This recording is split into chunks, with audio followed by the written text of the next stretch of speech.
Hello guys, very warm welcome to all of you. तो आज हम क्राइम एंड पनिशमेंट का पार्ट 8 देखेंगे। तब लास्ट पार्ट मैंने एंड किया था कि रूम में एक बंदा एंटर होता है। अब ये बंदा कौन है? ये रोज़ोमिन का दोस्त है। इसका नाम है जोसीमोव। ठीक है। अब ये डॉक्टर है। ये रेस्कोल्निकोव को देखने आया कि इसकी कंडीशन कैसी है। तो आता है और देखता है रेस्कोल्निकोव को और बोलता है कि कुछ नहीं, थोड़ा सा स्ट्रेस वगैरह है इसको और ठीक हो जाएगा। अब रेस्कोल्निकोव जो है वो दीवार की तरफ मुंह करके बैठा है, मतलब ये सब बात कर रहे हो रूम में और ये ऐसा दिखा रहा है कि मुझे कुछ इंटरेस्ट नहीं है आपकी बातों में। एक नर्वसनेस है उसके अंदर, आप कह सकते हैं। अब दीवार की तरफ मुंह करके बैठा है और दीवार कुरेद रहा है, ऐसे नोच रहा है। वॉलपेपर है दीवार पर लगा हुआ येलो कलर का, उसको नोच रहा है, कुछ तो अलग ही हरकतें कर रहा है। तो अब इतने में रोज़ोमिन और उसका दोस्त जोसीमोव का डिस्कशन चालू होता है। अब इस डिस्कशन में ये दोनों क्या बात करते हैं, तो रोज़ोमिन कहता है कि दुनिया जो है वो बस फैक्ट्स पे चलती है और ऐसा नहीं होना चाहिए। मतलब ये क्वेश्चन वो जोसीमोव से कर रहा है कि दुनिया बस फैक्ट्स पे चलती है और ऐसा नहीं करना चाहिए। तो जोसीमोव बोलता है क्यों यार, फैक्ट्स पे तो चलना चाहिए। तो रोज़ोमिन बोलता है कि फैक्ट्स एब्सोल्यूट नहीं होते, मतलब फैक्ट्स के पीछे का इंटरप्रिटेशन भी ज़रूरी होता है। तब जोसीमोव बोलता है कि अपना पॉइंट एक्सप्लेन करो, इलेबोरेट करो इसको। अब रोज़ोमिन ये पॉइंट को उस मर्डर केस से ये करता है, रिसेंबल करता है। तो वो मर्डर केस को बीच में लाता है। तब वो एक बताता है, मतलब वो बोलता है जोसीमोव से कि तूने सुना ही होगा हमारे यहाँ पे एक पॉन ब्रोकर का मर्डर हुआ है। तो जोसीमोव बोलता है हाँ यार, मैंने भी सुना है मर्डर हुआ है। तब रोज़ोमिन बोलता है कि ये मर्डर जो है, मतलब जो बंदे दो दरवाज़ा खटका रहे थे बाहर उस लेडी के, तो पुलिस ने उन दोनों को पकड़ा हुआ है। अब रोज़ोमिन ये बात बताता है और मतलब कैसे पकड़ा हुआ है उनको, कि पुलिस को ऐसा लगता है कि उन दोनों ने ही मर्डर किया है। उन दोनों का नाम था कॉश और पेस्ट्रियाकोव। ओके। तो वो बताता है रोज़ोमिन उनको कि उन दोनों को पकड़ा हुआ है। लेकिन रोज़ोमिन और एक कहानी बताता है। अब रोज़ोमिन को ये सब क्यों पता होता है? उसका एक दोस्त होता है पुलिस में, उसी से उसको ये सब पता होता है। तो वो एक नई कहानी बताता है। तब वो कहानी क्या है कि एक और बंदा होता है जिसका नाम होता है दुश्किन। वो भी एक पॉन ब्रोकर होता है, अलियोना के जैसा, जिसका मर्डर हुआ है उसके जैसा ये एक पॉन ब्रोकर होता है। तब एक दिन इसके पास एक बंदा आता है, उसका नाम होता है निकोले। अब निकोले पेंटर है और पेंटर है तो इतना पैसा भी नहीं होता, मतलब गरीब होता है इनफैक्ट। अब एक दिन पेंटर उसके पास आता है और काफ़ी सारे ज्वेलरी और मतलब ऐसे सोने की चीज़ें वगैरह उसके पास लेके आता है और बोलता है कि ये मुझे गिरवी रखना है, आप मुझे उसके बदले पैसे दे दो। तो दुश्किन देखता है कि इसके पास इतना कहाँ से आया। अब दुश्किन ये बात जानता था कि निकोले को बस पैसा चाहिए ड्रिंक करने के लिए, क्योंकि उसी के एरिया का था, बचपन से जानता था उसको। तो वो ज्वेलरी वगैरह सब कुछ ले लेता है, उसको 2-3 रूबल दे देता है, क्योंकि ऑब्वियसली दुश्किन का तो फ़ायदा हो रहा है। तो वो दे देता है और सामान रख लेता है और निकोले चला जाता है। तब दुश्किन के कान पे ये खबर आती है कि अलियोना का मर्डर हुआ है। अब जहाँ पे अलियोना का मर्डर हुआ है, जिस घर में, जिस बिल्डिंग में, उसी बिल्डिंग में निकोले काम करता था। 2nd फ्लोर पे निकोले काम कर रहा था। मैंने बताया था कि उस बिल्डिंग में काम वगैरह चल रहा है, कारपेंटर्स, पेंटिंग वगैरह, फर्नीचर वो सब चल रहा है। तो ये निकोले जो था वो 2nd फ्लोर पे पेंटिंग कर रहा था और 4th फ्लोर पे अलियोना का मर्डर हुआ है। अगर आपने पिछले वाले वीडियोस मेरे देखे तो आप कनेक्ट कर पाएंगे स्टोरी। ओके। तो दुश्किन को लगता है कि भाई मर्डर इसी ने किया है, मतलब उसको ऐसा शक होता है कि मर्डर इसी ने किया है, क्योंकि एक पेंटर है नॉर्मल, तो इसके पास इतना सारा, मतलब इतने सारे ज्वेलरी वगैरह कहाँ से आएंगे। तो उसका शक बढ़ता है दुश्किन का। तब वो क्या करता है, जाता है बाहर एक बंदे से मिलने। अब ये बंदा होता है निकोले का दोस्त, वो भी पेंटर ही होता है। इसका नाम होता है डिमेट्री। तो ये निकोले का दोस्त होता है और वो उसके साथ ही उसी बिल्डिंग में 2nd फ्लोर पे काम कर रहा होता है। अब दुश्किन उसके पास जाता है, डिमेट्री के पास, और पूछता है कि निकोले कहाँ है। मतलब दुश्किन को डर लग रहा होता है, इसलिए वो पूछता है डिमेट्री से कि कहाँ गया निकोले। तब डिमेट्री बोलता है कि निकोले तो आज काम पे आया ही नहीं। तो दुश्किन का शक तो और बढ़ जाता है। तब दुश्किन को मालूम था कि निकोले कहीं ना कहीं तो मुझे बार में ही मिलेगा, क्योंकि ड्रिंक करने की आदत है उसे। तो एक बार में जाता है, वहाँ पे निकोले होता है। अब उसको उस साइड मुंह करके बैठा होता है निकोले, उसको ऐसे पीछे से हाथ मार के बुलाता है और कहता है कि पूछता है उससे पहले तो कि ये सब सामान तुम्हारे पास आया कहाँ से। वो निकोले बोलता है तुम्हें क्या करना है भाई, मेरा सामान है, मैंने गिरवी रख दिया। तब दुष्किन बताता है उसे कि तुम्हें पता है तुम जिस बिल्डिंग में काम कर रहे हो उसी बिल्डिंग के 4th फ्लोर पे मेरे जैसे पॉन ब्रोकर का मर्डर हुआ है। तब निकोले को लगता है ये तो यार मेरे पे शक कर रहा है। तब निकोले क्या करता है, वहाँ से भाग जाता है। दुष्किन उसको पकड़ने की कोशिश करता है लेकिन पकड़ नहीं पाता, भाग जाता है निकोले। तब दुष्किन का शक तो और बढ़ जाता है भाई, मतलब भाग गया है ये सब कहानी सुन के, तो उसको कंफर्म भी था कि मर्डर निकोले ने किया है। तब वो पुलिस के पास जाता है। अभी अपना दुष्किन पुलिस को सब कुछ कहानी बता रहा होता है। तब पुलिस ने क्या किया है, पहले ही वो 2 बंदों को पकड़ा हुआ होता है जो दरवाज़ा खटका रहे थे आलियोना के घर के बाहर जब उसका मर्डर हुआ था अंदर। उनका नाम है कोश और पेस्ट्रियाकोव, मैंने बताया था।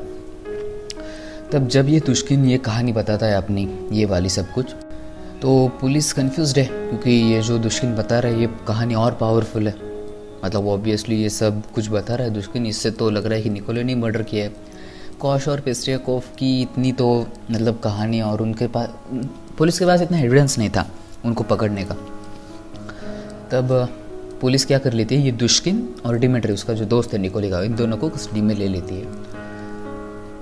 अब पुलिस क्या काम कर रही है, निकोले को ढूंढ रही है क्योंकि जब निकोले मिलेगा तभी ये सब हो जाएगा। तब पुलिस तो ये सब ढूंढ रही है। तो अब सबको तो शक होता है कि भाई निकोले जो है वो बार में ही मिलेगा। तब एक बार में होता है निकोले और वहाँ से खुद से ही अपनी बातें कर रहा है कि मैंने नहीं किया, मैंने नहीं किया। अब वो सुसाइड करने की अटेम्प्ट करता है, सुसाइड करने का अटेम्प्ट करता है। तब वहाँ पे एक लेडी होती है, वो ज़ोर से चिल्लाती है। अब बाकी के सब लोग उसको पकड़ लेते हैं। अब बाकी के सब लोगों ने उसको पकड़ा है तो निकोले खुद से ही बोल रहा है कि यार मैंने नहीं किया, मुझे फंसाया जा रहा है, मैंने नहीं किया। तब लोगों को लगता है कि कुछ ना कुछ तो गड़बड़ है, इसको पुलिस के पास दे देते हैं हम लोग। अब ऑलरेडी पुलिस तो उसे ढूंढ ही रही है, तो अब निकोले को पुलिस के पास ले जाया जाता है। तब पुलिस उससे बात करती है और वो पहले तो पुलिस को बताता है कि मैंने ये मर्डर नहीं किया। तब पुलिस उसको पूछती है कि तुमने मर्डर नहीं किया तो तुम्हारे पास ये सब सामान आया कहाँ से। पहली बात तो ये, चलो वो भी ठीक है, अगर तुमने मर्डर नहीं किया है तो जब दुष्किन ने तुमसे पूछा तब तुम भागे क्यों, और तुमने सुसाइड अटेम्प्ट क्यों किया। तो ये सब क्वेश्चंस होते हैं। तो पुलिस निकोले को हिरासत में ले लेती है, मतलब जेल हो जाती है उसे। लेकिन उससे पहले निकोले उनको अपनी कहानी और एक बताता है, ठीक है, अपनी कहानी और एक बताता है। तब निकोले बताता है कि मैं और मेरा दोस्त ये डिमिट्री 2nd फ्लोर पे पेंट कर रहे होते हैं, ठीक है, और डिमिट्री ने मेरे चेहरे पे पेंट लगाया होता है, मजाक मजाक में पेंट लगा देता है। तब डिमिट्री भाग रहा है और उसके पीछे ये निकोले भी भाग रहा है, और निकोले तेज़ भागता है तो डिमिट्री को पकड़ के उसको मारने लगता है। अब ये फ्रेंडली बैटल है उन दोनों के बीच, जैसे सीरियस मैटर तो कुछ था नहीं। तो वो पकड़ के उन दोनों को, मतलब वो दोनों झगड़ा कर रहे होते हैं। अब नीचे बहुत शोर हो रहा होता है, ये हो रहा होता है।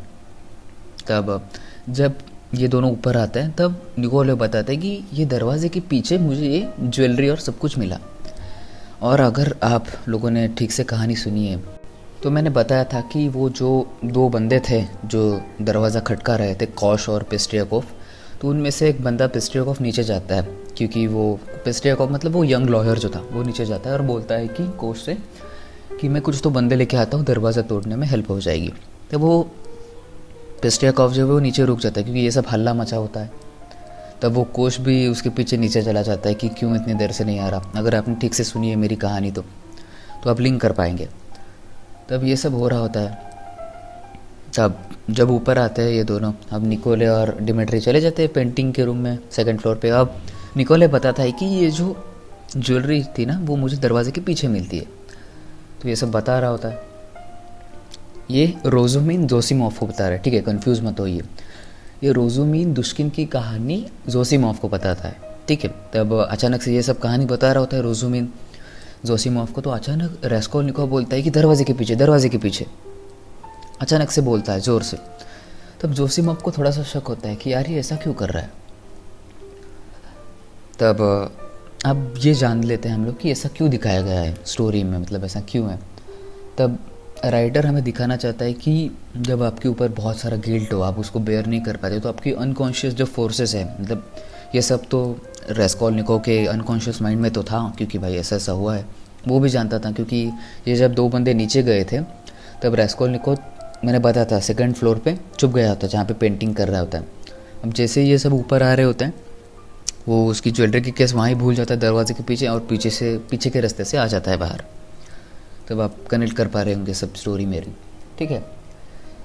तब अब ये दिखाया क्यों है बेसिकली स्टोरी में, तो अनकॉन्शियस माइंड यहाँ पे डोमिनेट कर रहा है रेस्कोल्निकोव का कॉन्शियस माइंड से, क्योंकि गिल्ट बहुत है और वो बेयर नहीं कर पा रहा है।